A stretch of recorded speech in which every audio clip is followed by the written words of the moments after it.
The iPhone 16s aren't off to a good start, with pre-orders falling, well, I think a little significantly lower than last year. Apple's lack of innovation. There's just really not a whole lot of innovation here. I mean, it's a lot of they're just settled into their seat, push out the new phone every other year, and, well, not even every other year, just put out a new phone and let people come and buy it. I'm gonna have to talk about this because the iPhone 16 still only has a 60 hertz refresh screen. It still only has 2 cameras on the back. It still doesn't have as good a battery life. It still doesn't, I mean, the high refresh rate for me is important because it gives you a much smoother, better experience. If it were a $200 phone, $300 phone, I would probably be less critical. I am not critical of the iPhone SE 2022 not having 120 hertz refresh rate. That's not the point. That's not the price range. That's not the scope. But when you have an $800 phone, by gosh, that sucker better have 120 hertz refresh rate in it. And I know some people are like, oh, I don't care. Doesn't matter to me. I can't tell the difference. You can. What is it that draws people in? I think it's the features, because people want something new. They're tired of the same old, same old. And if you've been an iPhone follower, you've been getting a lot of the same old, same old, same old. What? Bro, what are you talking about, man? Yeah, it's nothing new. We've been getting the same old for a long time. And I was just watching the MKBHD video and the Dave 2D video on the Apple Watch 10. And Apple used some language that was kind of frustrating. It's like, all new design. It's the same stinking watch. Come on now, dog.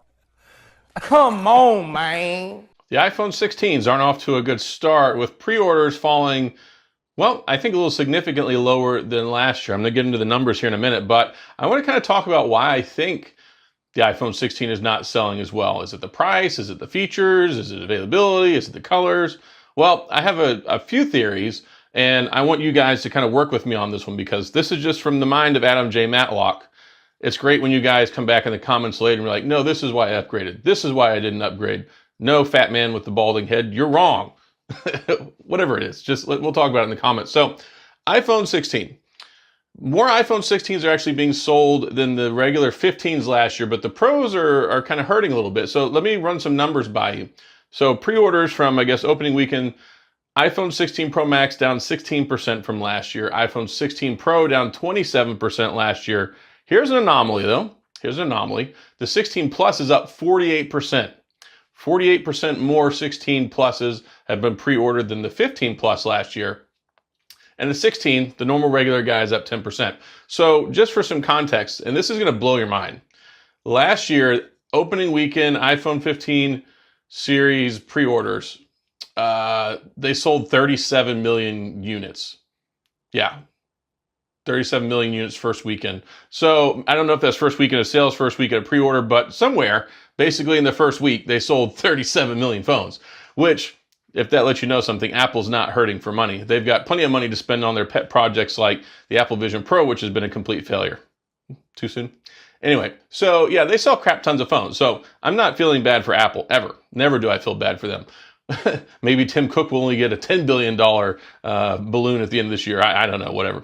So it's interesting because a lot of people really like to, in the United States, Apple is king when it comes to phone sales. Samsung, they do all right, but globally, they usually only sell a little over 20 million phones from their flagship S series. So like probably this year, S24, 24 Plus, 24 Ultra, they'll probably do about 20, 25 million in sales for the whole year.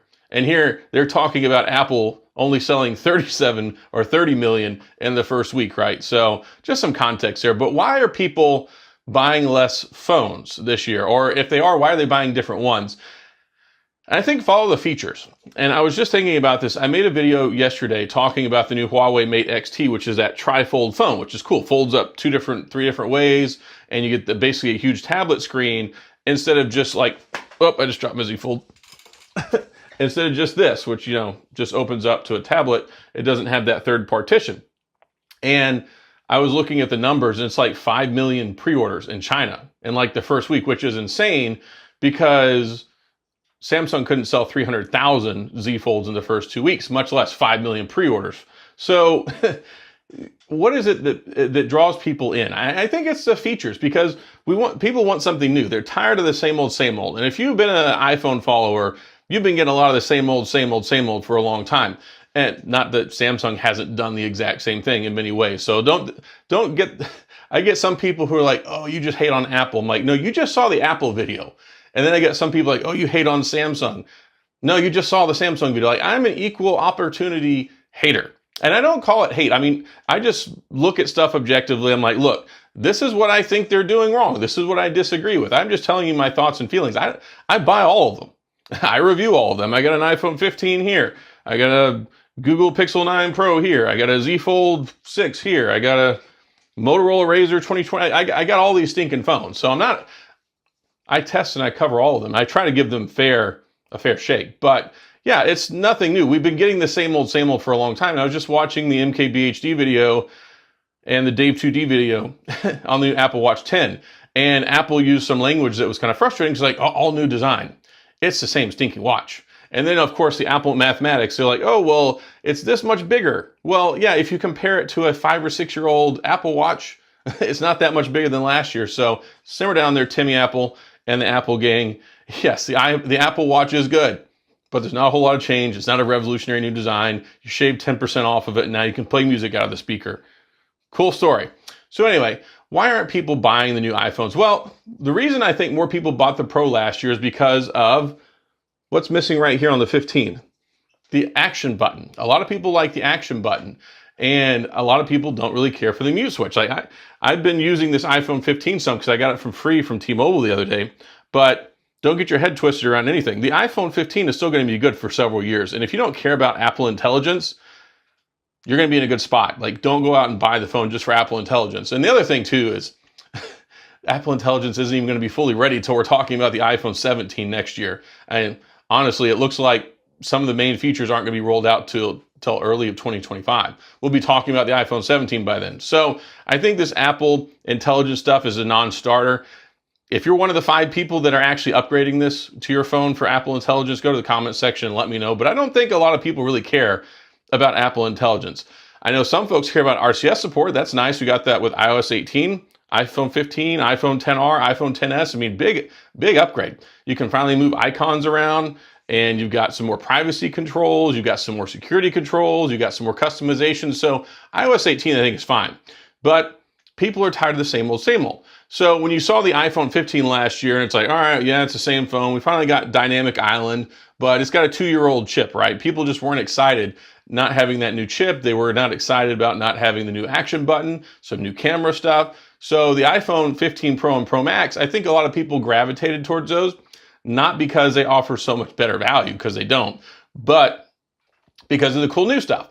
So I was thinking this year, let's see what happens with the 16. And I think some of that kind of tracked, because when you look at the iPhone 16, what are they bringing to it? The action button. So now, from an aesthetics point of view, you're going to have the same form and function on the outside as you do with the Pro Series phone. And then both phones are getting the new capacitive camera touch controls. So that's not something exclusive to the Pro. So if you don't have to pay Pro prices, why pay for a Pro, right?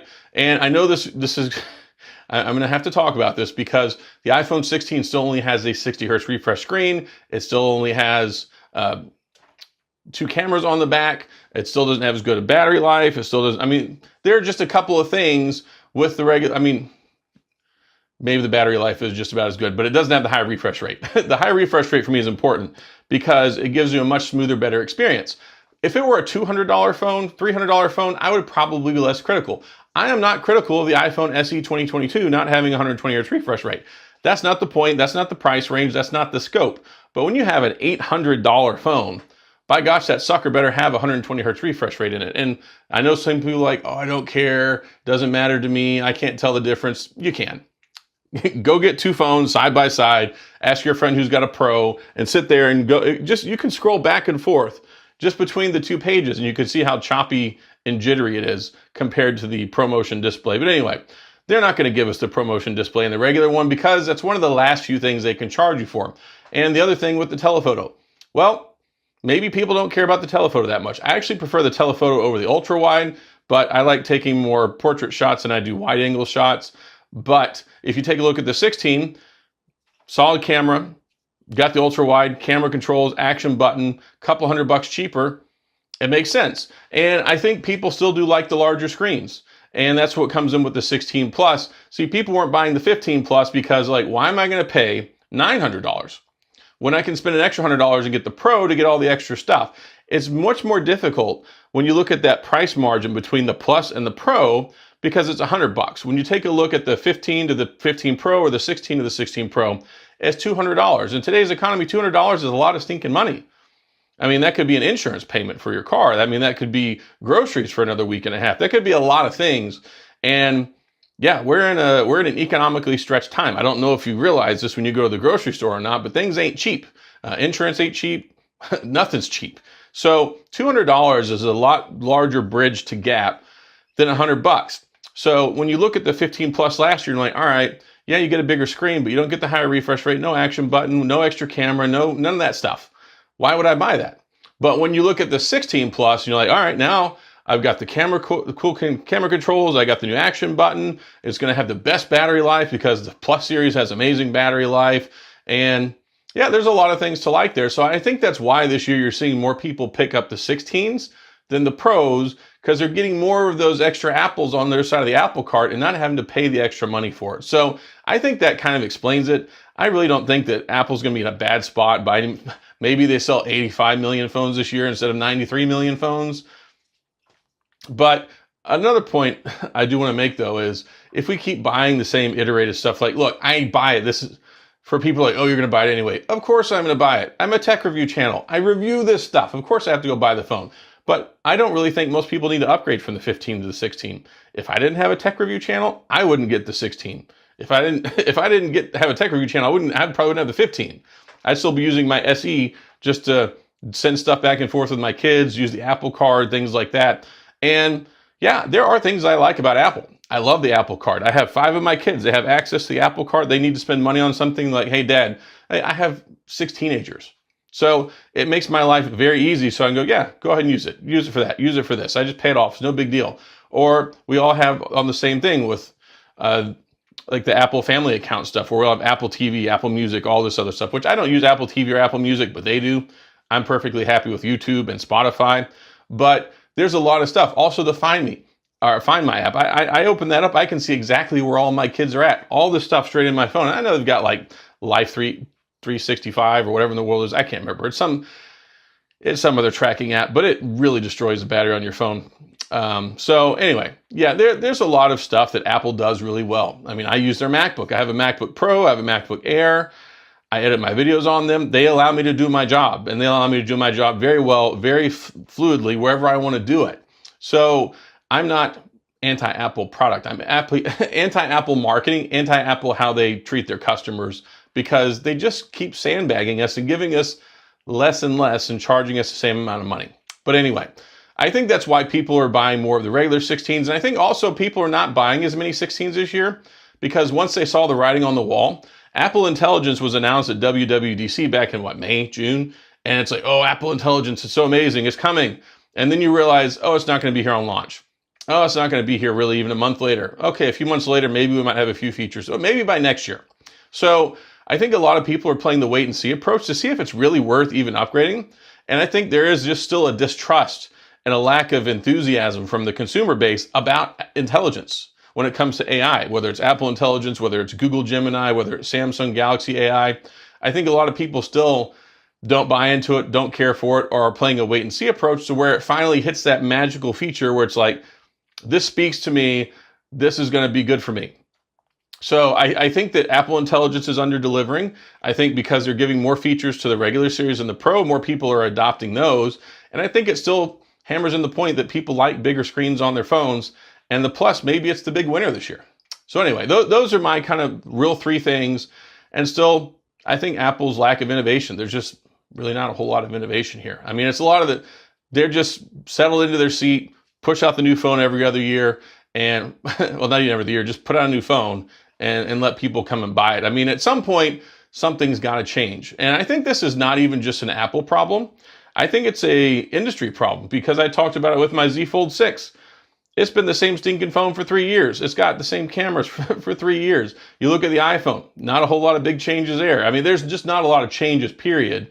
And when people are trying to figure out where to spend their dollars, and the competency level for these phones is just so high now. If you've got an iPhone with an A15, A16, A17, that phone is going to be zippy, it's going to be good, it's going to last you for years. So it's not like before where it's like, oh, I got to get the new iPhone every other year. Oh, I got to get the new Samsung every year.